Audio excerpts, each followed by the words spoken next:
In this lecture, I'll get a little bit into some of the pros and cons of multiple team systems or multi-team systems in organizations. So this is a follow-on to the idea of team-based organizations and also teaming, which is a concept of the idea that there are flexible collaborations that are happening all the time in organizations, even if they're not formal teams or a formal team-based structure. And in any case, this idea of multiple teams occurring in organizations, gives rise to a little bit like this picture here, which shows a variety of X teams located all over the organization, and the need for those teams to interface with members from each other. And this is where the complexity starts to grow with respect to multiple team systems and multiple team membership. So if we kind of get into this idea of the pros and cons, one great resource for this is the Overcommitted Organization, which is authored by a friend and colleague of mine, Mark Mortensen, who's at INSEAD, which is in France and Singapore, a business school. And Mark he's one of the leading scholars really investigating the pros and cons and the implications of this team-based organizational structure and what happens for individuals who have to work in this, and what happens or changes with respect to thinking about forming and leading teams when a team is part of a multiple team system or a team-based organization. And basically in this book, Mark and his co-author, there's a Harvard reading I can post as well about this, Heidi Gardner. They basically argue, what are some of the reasons why, and if we think about pros or why these sort of multiple team systems and team-based organizations have been on the rise, is that in complicated, ambiguous, innovative challenges or problems that organizations need to solve, the collaboration of experts across disciplines, across areas is vital.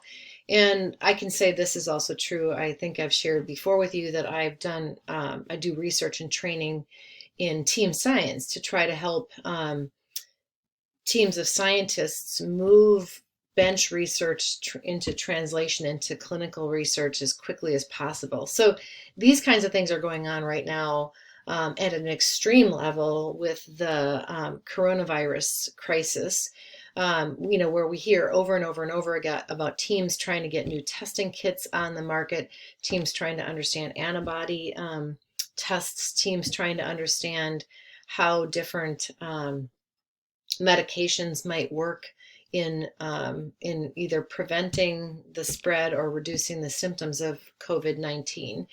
And these are going to be situations where the teams are extremely dynamic, extremely volatile, under extreme time pressure, but require people to work together, from the bench medical researchers who understand those molecules to people in human subjects and clinical trials work in those applications to make sure that the evidence that's being garnered is accurate and effective, to people in manufacturing situations so that they're aware of what might be required to ramp up and produce if there is efficacy shown, to regulators, to government officials, to how do you get the information out to the clinicians themselves, right? So this is the kind of thing we talk about when we talk about complex work and multiple disciplines.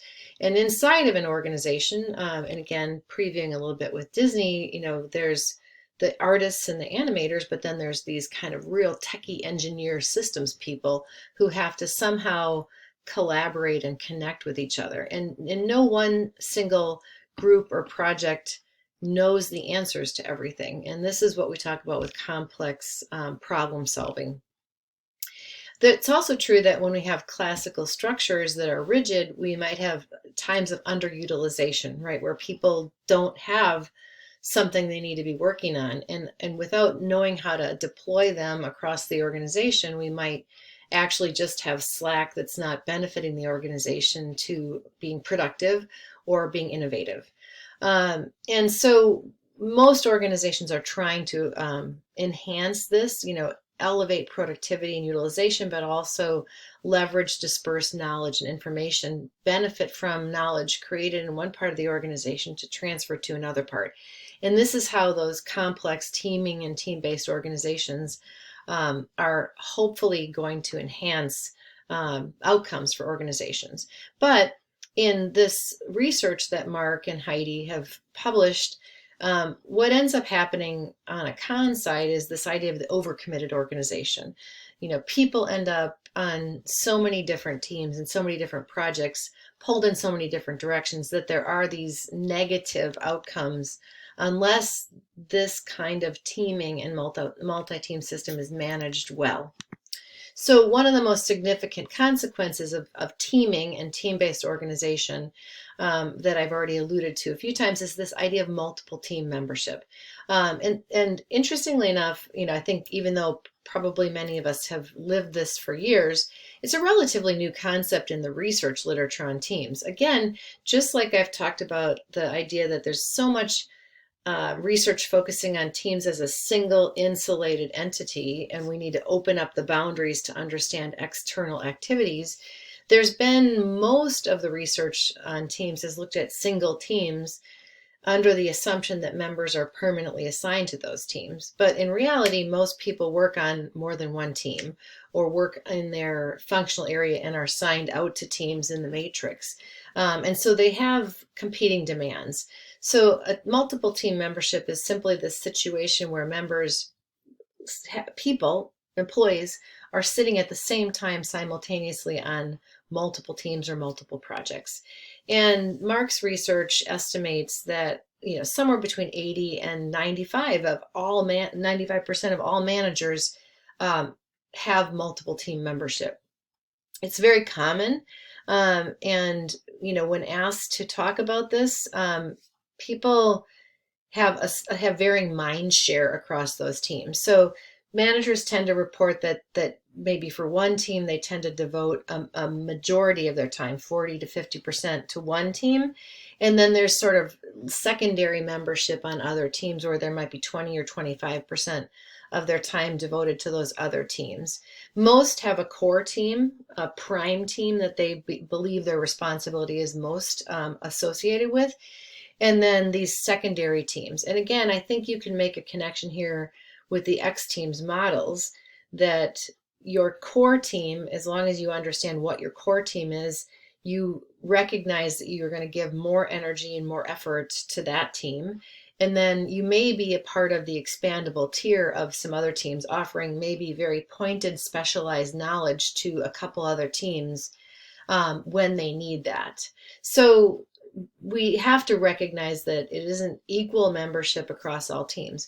However, in practice, people may feel pulled and may not always have a sense that their leaders or team leads recognize the other demands that they're facing on other teams. So we can look at what the impact is at different levels of the organization. So multiple team systems, multiple team membership, teaming is usually put in place for organizational purposes, for organizations to be more innovative, to have higher productivity and utilization of the knowledge in the organization.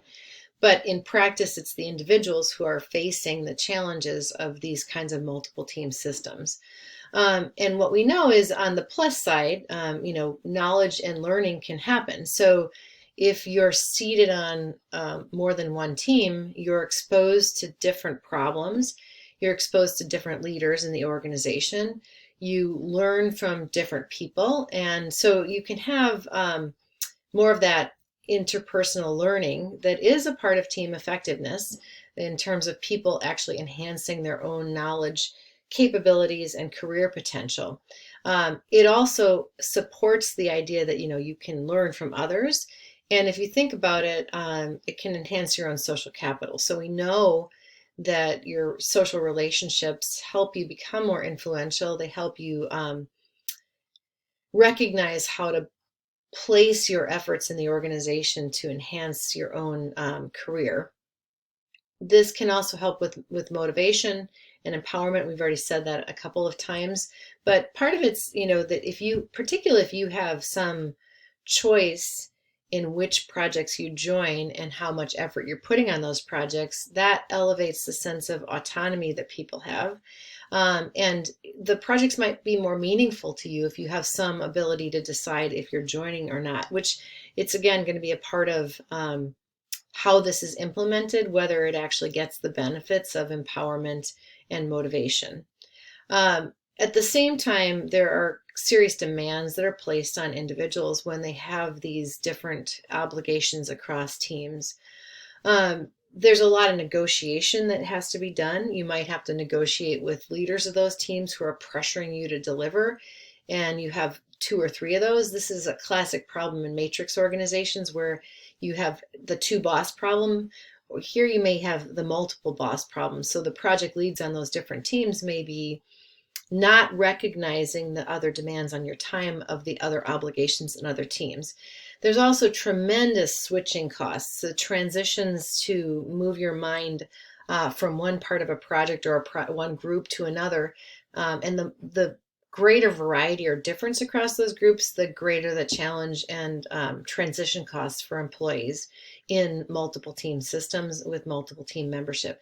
And finally, there's Mark's research is really showing some strong evidence that there is the high potential for a lot of burnout and stress because you just simply feel pulled in too many directions when you have multiple team membership. So when we think about what happens to teams and projects, well, some of the most significant challenges are scheduling and getting members' time and attention. So if you think about being a team leader in an organization that's team-based with multiple team systems and multiple team membership, one of your biggest new challenges is going to get the attention and focus of those people to focus on your project and not somebody else's project. So when we think about this in just a little bit, what skills do leaders need to have? Extreme influence skills to get people to kind of pull over to your project as best you can.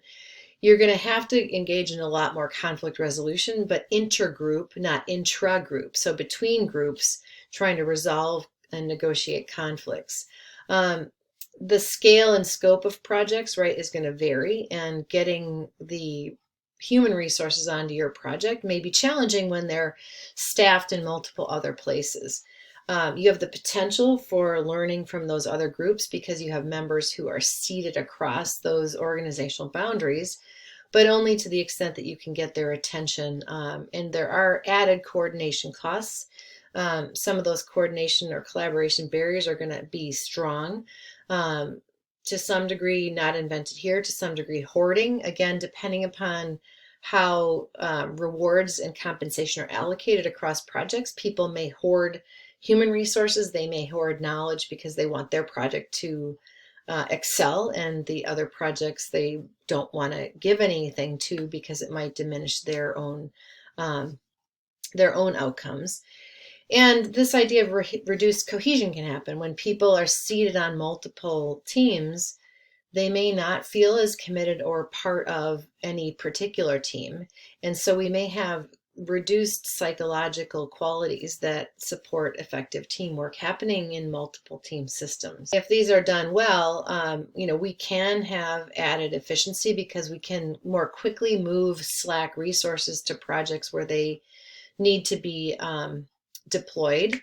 We can change staffing more flexibly because we don't have rigid silos and rigid departments where people feel a sense of ownership of the employees in that particular functional area or group. And again, if done well, there is a high level of innovation and diffusion because there are now network connections across multiple teams in the organization. But again, those only come to fruition if we think about employing some of those teaming principles of learning fast, failing fast, having psychological safety, creating a climate where people are open and willing to share, demonstrate their vulnerability, and in fact try to diffuse their knowledge across different projects and different groups.